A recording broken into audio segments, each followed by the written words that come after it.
Now, as a follow-up to my last video, the wheel speed sensor that was original, when I was taking it off, it snapped off. Oh no, what do? Right? You get mad, you curse for a little bit, but remember, where there's a will, or in this case, a drill, there's a way. Yes, take it and drill it out. Let me see if I can get you in here. Now you see this?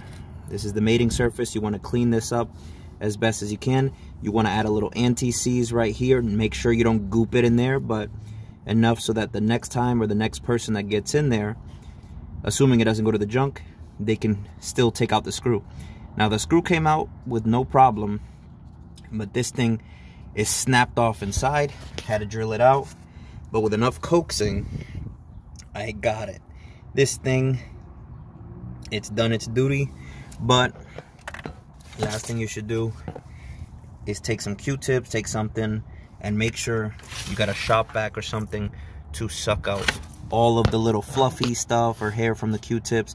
You want that nice and clean. See that little silver stripe? There's a magnet that's being read by that sensor. If that is gooped up or dirty or rusted, you are not going to be able to read anything. But that needs to be clean. This needs to not rust or seize in the future.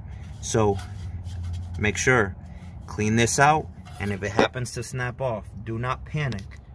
Just drill it. Be very careful though, because if you drill that strip down there, your wheel sensor is not going to be able to see anything, and you will need a new hub to be able to read the speed.